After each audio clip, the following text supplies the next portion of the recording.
back to Moonlight Mysteries. I'm your host, Jackie Mage, and today I have my dog, Baby Belle, with me. Say hi. Say hi. Are you shy? She's shy. Today's case is coming to you at the request of one of my subscribers who is from England. So today we're doing the case of the Sandown clown. I've heard of the Sandown clown case before, and honestly it's like one of the most bizarre paranormal cases I have ever heard in my entire life, just because of the details. So you guys wait.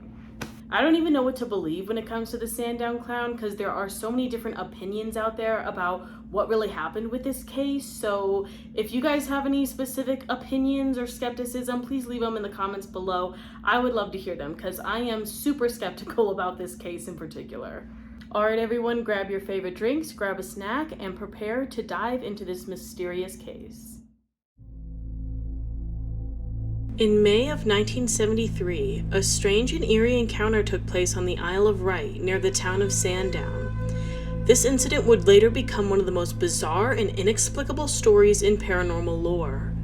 Two children, a girl named Faye and a boy known only as her friend, both aged around 7, were exploring the area when they heard a peculiar wailing noise. Intrigued and a bit frightened, they decided to follow the sound. They crossed a golf course and reached a swampy meadow near a river. There, they encountered a sight unlike anything they had ever seen. Standing before them was a peculiar figure that defied normal description. The being was humanoid but had features that were distinctly alien. It stood about 7 feet tall, towering over the children. It wore a yellow pointed hat, reminiscent of a jester's cap, which added to its bizarre appearance. The hat was adorned with what looked like a black knob on its peak. Its head was white and appeared to be an elongated dome with colorful paper-like patches over its face, giving it the appearance of clown makeup. Its eyes were thin slits, barely noticeable. Its nose was sharp and blue, and it had large, round cheeks that seemed to flap open when it spoke.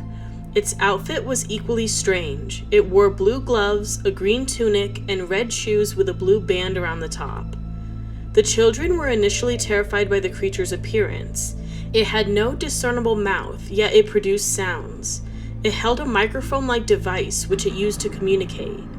The device emitted a garbled, high-pitched voice that sounded mechanical and alien. The being approached the children slowly, and they considered running away, but their curiosity kept them rooted to the spot. As it got closer, the creature switched to speaking in plain English, although the children still struggled to understand everything it said. The entity introduced itself, though it did not give a name, and invited the children to follow it. Despite their initial fear, the children felt a strange sense of trust toward the being. The creature led them to a metallic hut partially submerged in the swamp. The hut was cylindrical and about 5 feet deep in diameter. It had an entrance that resembled a flap, which the being opened to let the children inside. Inside the hut was furnished with simple items, a wooden bench, a basic table, and strange, colorful wallpaper that gave the room a whimsical, almost childlike feel. The hut also contained basic equipment, though the children couldn't identify their purpose. The being said that its name was All Colors Sam. It offered them berries, which it claimed were safe to eat. The children, still cautious, politely declined the offer. The being then performed a series of playful antics to entertain them, which included juggling and balancing acts. Despite its odd appearance, the creature seemed to have a good sense of humor and was keen to make the children laugh. The children noticed that the being's movements were somewhat mechanical, almost as if it were a puppet or a robot. However, it had a warmth and friendliness that reassured them. It was clear that the being was intelligent and capable of understanding and responding to the children's reactions. During their conversation, the being explained that it was not human and was from a place far away. It claimed to live in a metal hut and frequently visited Earth. The children were fascinated by its stories, though they found it difficult to grasp the full meaning of what it said. The being told them that it was friendly and meant no harm, explaining that it had a good heart despite its strange appearance. It spoke about its own kind and the place it came from, describing a world that sounded fantastical and alien. The creature mentioned that it had been observing humans for a long time and was curious about them. It expressed a desire to understand more about human life and emotions. The children in turn shared stories about their own lives, their families, and their experiences. The being listened attentively, showing genuine interest in their tales. After spending about half an hour with the creature, the children realized they needed to go back home. The being seemed to understand and didn't try to stop them. It waved goodbye and watched as the children left the hut and made their way back across the golf course. As they walked, the children felt a mix of emotions: fear, curiosity, and a strange sense of loss. They had just experienced something extraordinary, but they couldn't fully comprehend it. They promised each other to remember every detail and to share their story with their parents. When the children recounted their experience to their parents, their story was met with skepticism. Their parents found it hard to believe that such a creature could exist, let alone that their children had encountered it. However, the vivid descriptions and the consistency of their accounts lent some credibility to the tale. The parents eventually decided to report the incident to the British UFO Research Association, which investigated the encounter. They took the children's story seriously and conducted interviews with them. The children provided detailed descriptions of the being and its hut, drawing pictures to illustrate what they'd seen. Despite thorough investigation, they found no substantial evidence to support or debunk the story.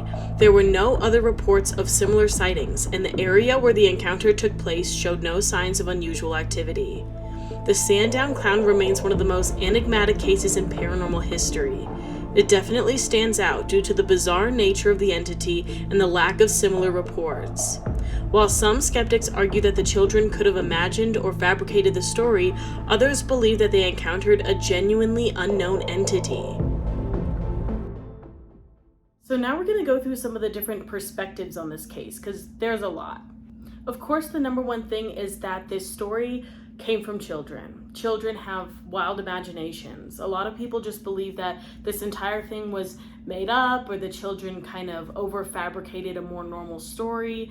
Maybe they met a normal person when they were out in the fields or out in the park, and they sort of made it into something more fun. Some people think that children were pranked, like somebody was going to pull a prank on someone and they just saw an opportunity and took it because the children happened to be there, that maybe this was all just part of something else and it became part of this children's story and it just had nothing to do with it. Maybe it was somebody who was trying to create like a cool little experience for kids, which is really weird since that person wouldn't have known them at all. Some people think it's possible the kids just saw somebody in a costume and didn't actually interact with anyone, that they just saw this person and made up their own like childish stories or like a little adventure on their own about it, and none of what actually happened in the story was real, but maybe they saw a person in a costume that they described with such accuracy. And then there are some of the more paranormal perspectives, like people think this guy's actually an alien. They think based on the fact that the children both described a very similar thing means that this being was actually there, that they were describing something real and that this thing wasn't human.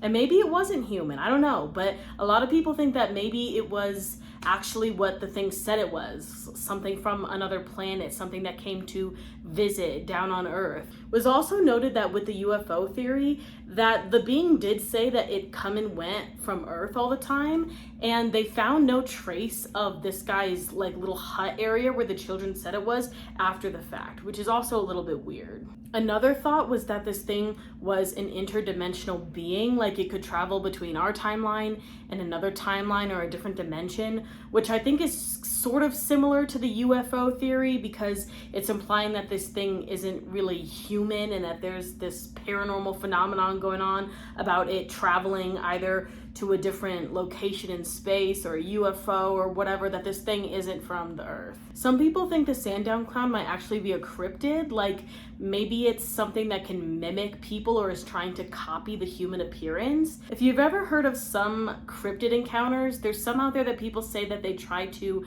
mimic human voices or appearances. And then there are some psychological and socio-cultural perspectives as well. The first is collective unconscious manifestation. This theory is basically that the Sandown cloud was made up by the children based on their unconscious mind, like the fears and feelings that they have in the back of their mind that they don't know how to project yet. They think that maybe the clown is some sort of manifestation of those things within the kids. Some think that this was all cultural influence because this case did take place in the 1970s, and there was a big era of interest in like aliens and UFOs and things in the media about that sort of stuff.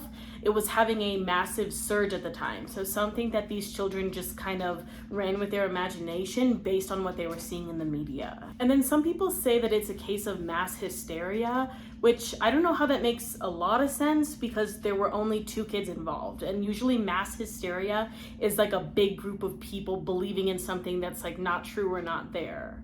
I think it's a lot more likely that these kids had an active imagination over being in some sort of hysterics at the time. Mostly this case just is unexplainable because no conclusive answers have ever been met. The ufologists never decided exactly what was going on with this story, and no other evidence was found besides what the children had to say. Something I found particularly interesting about this case was that there isn't a specific theme that this being follows. A lot of times people will talk about alien encounters and they'll describe the same exact thing. In my other stories, all I kept saying was the gray-skinned alien with the big almond black eyes. I'm not saying all these stories are fake, but it's pretty obvious that cultural influence has a lot to do with it. Because at some point, people started to think, oh yeah, aliens are really skinny and they have big heads. And all of a sudden, everyone's seeing skinny aliens with big heads. But like, imagine if back before that interpretation was so widely received to be correct, what if aliens were said to be these big bug-like creatures and then everybody's seeing bug-like creatures when they get abducted? Like, it's very influential based on the media. So that still leaves us with a really inconclusive answer because if these kids are just using their imagination, it's obviously not gonna look like something that's all over the media if they're only 7 years old. But at the same time, if it looked like something super recognizable, it's completely based on the media. So both are like, oh, it's made up because of the media or it's made up because of the kids' imaginations. So really, we don't have a clue in heck what's going on with this case. It is really interesting though that both children described such a similar encounter. Like if it was their imaginations, there would be some things that are flawed. Like, for example, if kids are like playing and they're talking about like a toad or something, they're talking about frogs, like one kid might see like a bright green frog in their imagination, and another kid might see like a swampy like orange frog or something. But both of these kids had such consistent details about what this thing looked like, and that is something that's really interesting about this case. It makes it that much more believable. Overall, there are a lot of different beliefs about what could have happened with the Sandown clown, so I'd really like to hear your guys' opinions in the comments below. Do you think this is children's imagination? Do you think this is actually something paranormal that happened? Do you think it's just a guy in a costume? I would love to hear your guys' perspectives on this because I can truly say that I have absolutely no idea what this story is about, if it's real, if it's fake. It is just one of the most bizarre things I've ever heard in the paranormal world. Anyways, that's all my thoughts about the Sandown clown. Please let me know in the comments what you think about it, and let me know if there's any other topics that you want me to cover in the near future. As usual, thank you guys for watching Moonlight Mysteries, and I hope to catch you in a future video. Bye!